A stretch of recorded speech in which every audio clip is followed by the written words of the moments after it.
नाज़रीन, तलहार वेझो गोठ मुराद टालपुर वेझो मशहूर बुज़ुर्ग जमाल शाह जो सालियानो उर्स मुबारक मल्हायो वियो।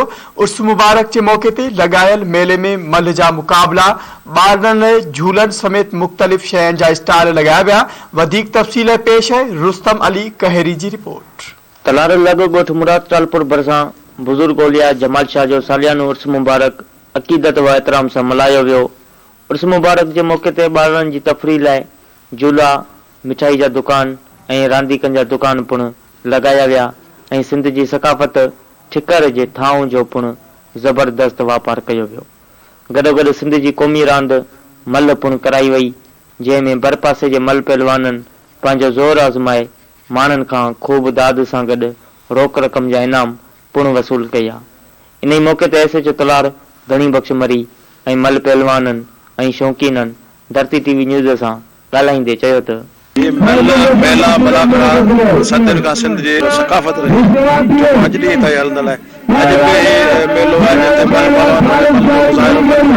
मानू दिसन पे खुश थियन पे आई सकाफत ये सिंध जी सकाफत ये सुनाण पे या सदन का हलंदी अचे मल पहलवान असा ई सकाफत रांद असा ई पहलवानी असा जो मल वडंदा आयो पंजो गवर्नमेंट असा कुछ नहीं दिनो है, हुकूमत असा कुछ नहीं दिनो है।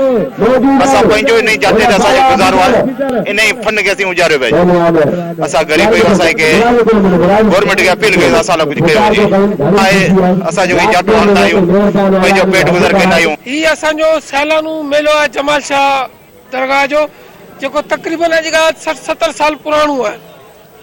ही ठिकर जा था असा महदूद थी रहा है, जेके सुठे नमूने व्यापार असा थे तो जो ही उजागर थी वेंदा।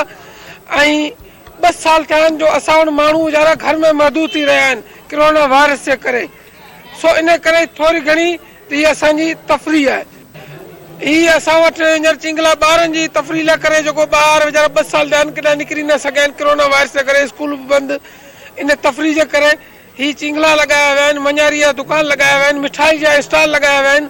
अदा ही असांजो क़दीमी मेलो है जो गोठ मुराद खान टालपुर में लगे तो तलहार का 13 किलोमीटर हेठ गुलाम शाह रोड ते।